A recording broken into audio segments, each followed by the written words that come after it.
Au nom du Père et du Fils et du Saint-Esprit. Amen. Mon Seigneur et mon Dieu, je crois fermement que tu es ici, que tu me vois, que tu m'entends. Je t'adore avec profonde révérence. Je te demande le pardon de mes péchés et la grâce de faire avec profit ce moment de prière.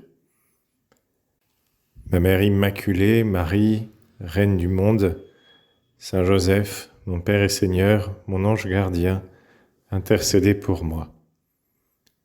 Oui, la Vierge Marie est la Reine du monde. Elle règne sur tout l'univers, c'est son Fils qui l'a couronnée, et nous pouvons la prier pour qu'elle nous apporte la paix. Très Sainte Vierge Marie, intercède pour que le Seigneur nous accorde un long temps de paix. Oui, Seigneur, nous avons besoin de cette paix pour nous développer tranquillement, pour te suivre tranquillement. Seigneur, nous ne voulons pas de la guerre, nous ne voulons pas des divisions qui sont non seulement néfastes au niveau international, au niveau interhumain, pourrait-on dire, mais aussi au niveau personnel, parce que la guerre entraîne des drames intérieurs très forts et des péchés tout simplement. Et Seigneur, nous n'en voulons pas de cela. Donne-nous un temps de paix, un temps qui nous permette de nous rapprocher de toi. Au cours de l'année 1915, c'est-à-dire il y a presque 100 ans, 3 petits bergers, Lucie, Jacinthe, François, du Portugal, affirment avoir vu, pas loin de chez eux, une figure semblable à une statue de neige que les rayons du soleil rendaient un peu transparente et qui avait une forme humaine. Et quelques mois plus tard, ils ont revu ce personnage qui leur a dit « Ne craignez rien, je suis l'ange de la paix, priez avec moi. » Et en s'agenouillant, l'ange baisse la tête et leur enseigne une prière, une belle prière que peut-être tu connais déjà, que tu la connaisses ou que tu ne la connaisses pas, eh bien ça vaut la peine de la dire. Si tu le veux bien, nous allons la dire ensemble maintenant. Mon Dieu, je crois, j'adore, j'espère et je vous aime. Et je vous demande pardon pour ceux qui ne croient pas, qui n'adorent pas, qui n'espèrent pas, qui ne vous aiment pas. Très Sainte Trinité, Père, Fils et Saint-Esprit, je vous adore profondément et je vous offre les très précieux corps, sang, âme et divinité de Jésus-Christ, présents dans tous les tabernacles de la terre, en réparation des outrages, sacrilèges et indifférences par lesquels il est lui-même offensé. Par les mérites infinis de son très saint cœur et du cœur immaculé de Marie, je vous demande la conversion des pauvres pécheurs. Et l'ange a répété 3 fois cette prière, puis a ensuite levé la tête et dit aux 3 petits, « Priez ainsi. Les cœurs de Jésus et de Marie sont attentifs à la voix de vos supplications. » Oui, Seigneur, ton cœur est attentif à la voix de nos supplications.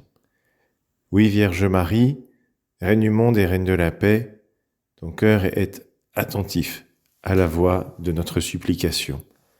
Et la fête d'aujourd'hui nous rappelle combien Jésus est attentif à la voix de notre supplication.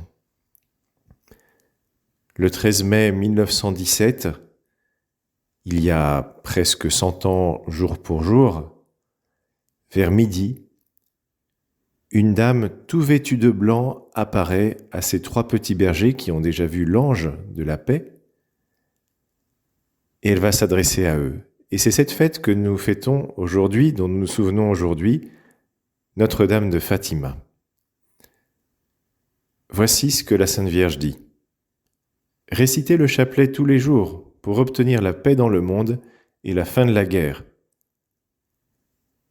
Bien sûr, en 1917, tu te souviens qu'on était en pleine Première Guerre mondiale. Et la Vierge nous donne, entre guillemets, la recette, même si ce n'est pas un joli mot, la méthode pas un joli mot non plus, pour obtenir du Seigneur la paix. Réciter le chapelet tous les jours. Et encore maintenant, le Seigneur nous invite à prier la Sainte Vierge, à demander son intercession pour que la paix soit conservée dans le monde, pour que les zones qui sont en guerre deviennent des zones de paix. La Sainte Vierge, un mois après, le 13 juin 1917, est de nouveau apparue aux Trois. Seule Lucie, qui était la plus âgée, qui avait une dizaine d'années, l'entendait et lui parlait. Jacinthe, elle, voit et entend la dame, et François, lui, la voit, mais sans rien entendre. Le 13 juin 1917, donc, la Sainte Vierge insiste de nouveau sur l'importance de la prière, et elle recommande la dévotion au cœur immaculé de Marie. Ce cœur si grand, tellement grand qu'il contient toute l'humanité, nous sommes tous les enfants de la Vierge Marie. Un mois après, encore, le 13 juillet, cette fois-ci, 1917, la Vierge Marie apparaît à nouveau et leur dit, elle dit à Lucie, « Je veux que vous continuiez à dire le chapelet tous les jours en l'honneur de Notre-Dame du Rosaire, pour obtenir la paix du monde et la fin de la guerre. »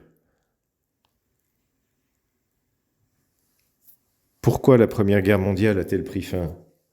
On peut donner beaucoup d'explications historiques qui sont sans doute vraies, mais pourquoi cela a eu une efficacité ?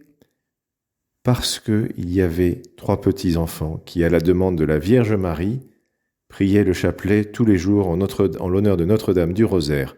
Ça peut paraître dérisoire, 3 petits-enfants qui prient.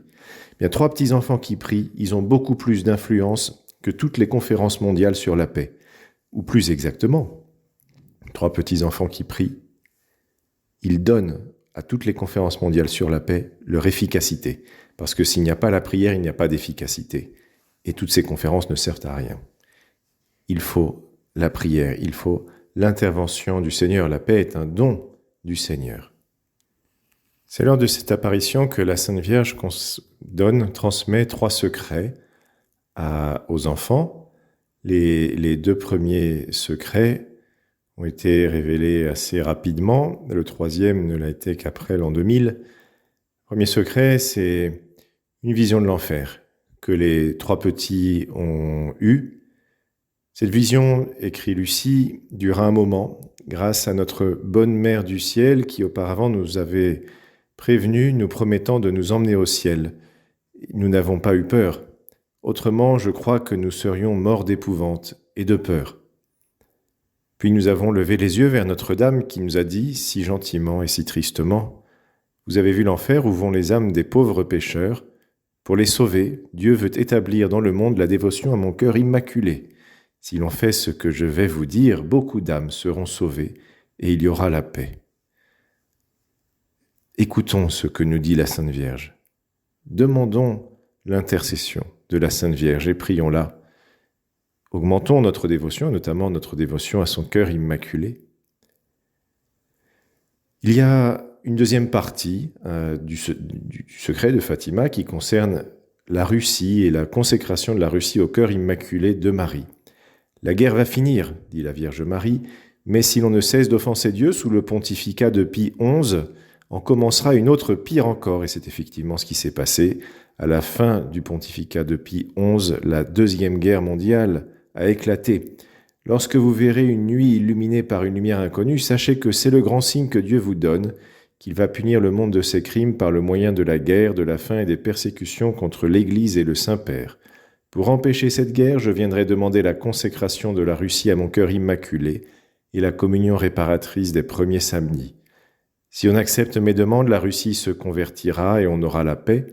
Sinon, elle répandra ses erreurs à travers le monde, provoquant des guerres et des persécutions contre l'Église.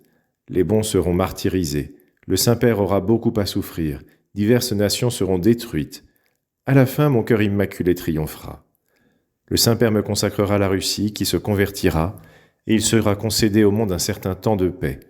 au Portugal se conservera toujours le dogme de la foi.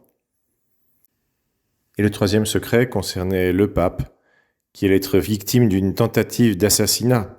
Le 13 mai 1981, justement le jour de la fête de Notre-Dame de Fatima, Jean-Paul II est victime d'un tir d'Ali Aqsa, terroriste.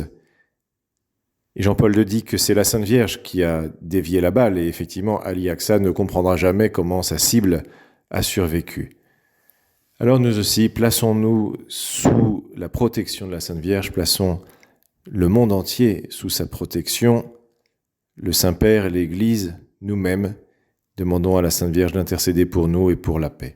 Je te remercie, mon Dieu, des bonnes résolutions, des actes d'amour et des inspirations que tu m'as communiqués dans cette méditation. Je te demande de m'aider à les mettre en pratique. Ma Mère Immaculée, Saint Joseph, mon Père et Seigneur, mon ange gardien, intercédez pour moi.